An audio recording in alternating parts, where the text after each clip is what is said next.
I figured it out. I'm gonna have you guys propped up on the Smart Pop thing. Diet cheat code, by the way. I had one. That's one of the things I had at 1 a.m. But yeah, propped you guys up here. Get that natural lighting before I go out, and then I talk about a serious topic. You guys are on top of the monitor. Great. Whoa, a little chest pump. Feeling really insecure today, guys. But dude, like, you don't believe it. Trust me. Like, worry about your mental health while you're cutting, because you will, like, it won't get fixed once you get to your goals. I will put on a shirt though. I am about to go out on tan, but this is one of the shirts I got. Only got 2 things. Thrift store was a bust. Got these 2 things. I got this shirt and then another red one I'll show you. But I want to talk about, I should put my shirt on just in case it gets banned or some shit. But super just chill. I've been trying to wear tighter stuff now.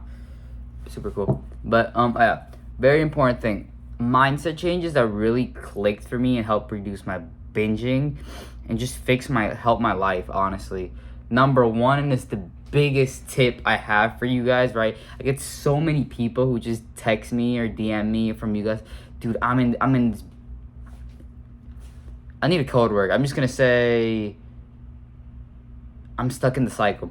Dude, I'm stuck in the cycle and I just can't stop. Like, I really want this goal. I'm trying to lose this, but I just can't. Like, I don't know what to do. I'm really motivated. I'm doing everything I know what to do, but I get home and I just cancel it out. Like, I don't know what's going on. I want it badly, but I keep messing up. What are your best tips to deal with this, right? And bro, biggest tip, nothing changes until something changes, right? Sounds very stupid. No one's gonna fix your problems but yourself, and that's the key thing that made me snap and really understand. And that's why now I'm so distant from so much people. Bro, in your journey, there's many times where I've been through that cycle. I progress, go up, and go through that thing of comfortability, right? Because that's the thing, when you go through these phases, you're gonna lose weight, and then you're gonna lose and make progress, and you'll get to a state where you're happy and you start actually accepting you like weight, where you look like a little bit, and then you stall, right? And it's like that. The reason that people make big changes and big progress, like when I started my journey, or like any journey that starts, is because the fear or the discomfort of staying the same is so bad that the nuance and like the what if of changing is like, that fear and that uncertainty is better than just staying still, right? You'd rather take the risk to be uncomfortable and do the hard things because your current situation is so unbearable. And that's what really takes it for people and gets people going. So this year, after I was going through the cardio spamming and cycle of, 3 to 4,000 in the mornings, I literally couldn't understand why I couldn't lock in. I had this trip coming up that I'm going on next week, right? Europe, Japan, and I had a dream, bro. At this point, I was already looking better. I was fixing my look and skinny fat, whatever. But I still had to finish, right? And then my goal was always to have abs. Like, I was like, dude, at that point I had a 4-pack because I was really prioritizing like 4-pack. I had some vision. That's what I'm telling you guys. I have muscle. Like, even the higher body for percentage, I was building the abs. So you could see them, and I'm like, dude, I just need to lock in. And I wanted to. I had a big goal. Like, bro, I was gonna be in Europe. I wanted to, like, in Japan. I wanted to be there with my guys. I didn't want to be the guy who's like not wearing a shirt in the pictures. I had the drive. I had the motivation. I already made so much progress that year, right? I came back from vacation. I was ready to just finish it. I had everything I wanted. I had the system. But what was not, like, why did I keep going home and messing up all my progress, right? With this, why? If I really wanted it that badly, why was I just ruining my progress, right? And I was stuck in this way of like, I would do cardio spamming, right? Boom, do this, and got to the point where like that number kept racking up to the point where the cardio spamming wasn't even enough anymore, right? But in my mindset, I'm crying, dude. I'm like, yo, I want it so badly, but why do I keep going home and messing up everything in an hour, just, downing everything on my progress, wasting days, literally setting me back progress. And then that's when something clicked. Dude, nothing's going to change if you don't make it change, right? I had to get to the point, so I was losing. I was happy that I hit that stall point where I was just like content. And I was just struggling until I started gaining again, right? And it wasn't to the point where I snapped. where I was actually gaining so much weight again that it takes something in my brain to make me start going back, and that's where the 40 pounds in 5 weeks and the binge reductions happen, right? I said the word. But that's the thing I'm telling you guys. A lot of you guys, look, if you're somebody who's normal and or like doesn't really struggle with it to the extent that I struggle with, or a lot of people who get really extreme with it, I give you tips, right? How do you deal with it? How do you get out of this? I have all the tips, bro. Eat a lot of fruits, a lot of like low calorie dense foods, right? High protein, walk, get out the crib, go sleep. But if you're somebody who knows all this, kind of like I was, and then you're still messing up your progress, you have that motivation, you say you want to change your life, but you can't, it's because you don't want it bad enough yet. And you haven't hit that point where you're literally crying. And yes, you may have hit that point, but it's not enough. And you have to hate yourself even more until your brain literally something clicks. It's like a movie moment when something in your brain wiring happens where you're so disgusted. I literally had my friend record me do a 360 the day I fixed everything and really locked in the 40 pounds in 5 weeks. I had him do that because I knew I needed some mental switch and some accountability to make that progress. So that's the biggest tip I have for you guys. It's not even a tip, it's just reality check. If you really think you're locked in and you want it so badly, but for some reason you keep messing up, you keep overeating, you keep messing up on your diet, you keep, falling behind on your cardio, you keep missing workouts, you don't want it bad enough. You haven't hit that point. And you could say you want it bad enough. I thought I wanted it bad enough. I wanted a good physique by my Japan trip. I wanted to be that friend who wasn't afraid to take his shirt off in the pictures. I had every element of motivation, but it wasn't enough. I was still doing the bad habits and doing the things setting me away from the goal. And that's my biggest thing for you guys. If you guys know and have a goal and you can't get to it, it's just not your time yet. And it sucks to hear it in the moment, but that's the truth. Your mindset is everything. Everything. Second tip I really have is just understanding that it's like you can stop. It's all you. And it connects to the first point. Because, dude, I was so obsessed with just being around other people and being with like my friends, having a girlfriend, doing things to kind of stall time or just put me in situations that I wasn't eating food. Like I knew, like for example, one of my tips is always to be around people to hold you accountable.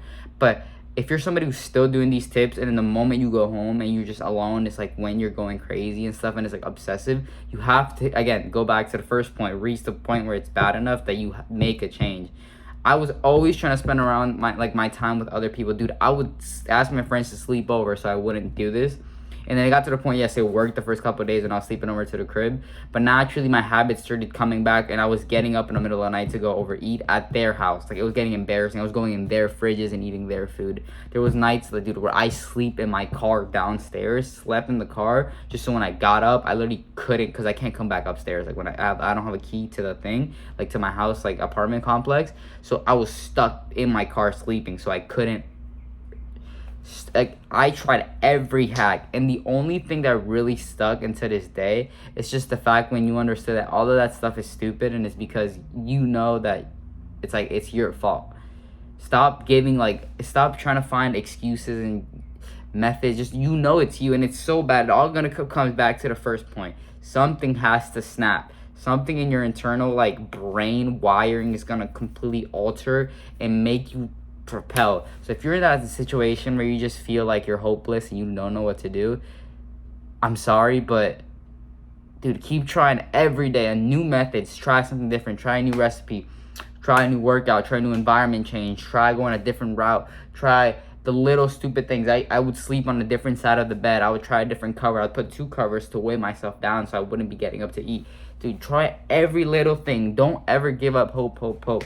Because eventually it'll get to the point where something just changes. Even if you're messing up, even if as it feels like you're trying all these little things and yet you're getting worse, eventually when you keep getting worse, something will happen and you'll get better. But that's if you have that drive to never give up. Because I see people who, like, about me, I never gave up. I don't care what happened. I don't care if I ate 5,000 calories. I don't care if I ate 6,000 calories. I was doing my cardio. I was doing my weight training. I was getting my steps. I'm not going to dwell over the past or dwell over what I ate. Yes, it sucks and I hate it and I despised it. But I'm going to do what it takes. Like, if I took 3 steps back, I'm taking 2. Like, I'm if I take 5 steps back, I'm doing whatever it takes to take 1 step forward or 2 steps forward, rather than crashing out and being like, oh my God, my journey's over. I lost so much progress. It's not worth it. I'm gonna quit the gym. I'm like, dude, no. Like, you know what I'm saying? Everything I've done from the past is just gone now, right? You think like I still look different now than I did a year ago. And yes, and it's like, why would I give up now? I don't care. I'm not like, I'm gonna keep pushing. So if you're somebody who is like that, that's the mindset you should have. Don't give up. Keep trying new things. Keep pushing. Because eventually, when the moment you see yourself and you're somebody who's so driven, you see yourself repelling a little bit, your wire is gonna change and you're just gonna be dialed in and locked. Trust me. Just stay strong. You'll get to that point. But if you're somebody who's genuinely weak, because there's story times where people like actually like they listen to me, right? I'm not telling you like people listen to, like, this has happened to me, but like I know a lot of people who quit the gym, quit exercising. There's a lot of people, oh, this isn't for me. New Year's resolution, oh, they quit in a month because they're not seeing this progress, or they're seeing, like, I could never understand people like that. I can never understand people like that, because I'm like, dude, this is like, you have to believe in yourself. You have to be delusional. You have to give yourself the effort of, no matter what, you got to understand that it's completely possible, it's completely doable, and if you try hard enough, you will get there. And that's what I stand for, So that's my biggest mental tip. Stop trying to fix things or get other people to help you. Try to figure out yourself and understand you're the problem. Because once you give yourself that kind of like a mental, like, excuse, not excuse, but it's like mental, it sounds harsh, but it's like acceptance, like, everything's your fault. Anytime you do something good, it's your fault. Anytime you do something bad, it's your fault. And it kind of just takes the blame off it. It's not your metabolism. It's not your thyroid. And I used to be on that. It's not your genetics. You are overeating. You're undermoving. Figure something out. And it gives you that freedom of, like, you just know if you yourself locked it in, you could do wonderful things. So that's my biggest advice, mental switch, honestly. I don't know if that kind of made any sense or was kind of motivating, but yeah, dude, lock it in. Just something in your brain is gonna snap eventually. If you're literally somebody who can't figure it out, can't stick to a calorie deficit, it does everything great and it finishes it at the end of the night, downs all the progress, wastes it, and you're DMing me, yo, I don't know what to do. I'm motivated. I know what to do. I want to get there, have this dream body. I want to get here, but I keep messing up randomly. This one day a week, this one night I ruin it all. You don't want it bad enough because you haven't hit that point where your life is so bad where you cry every time you look in the mirror. Because when you do, every great transformation happens at a point where it's like, yo, I look down and I can't see my me, or like girls are like, I can't see, it's like everybody has like that point where it's like, yo. So that's my biggest mental advice on that. Just diet tricks and how to like get yourself into a right mental space.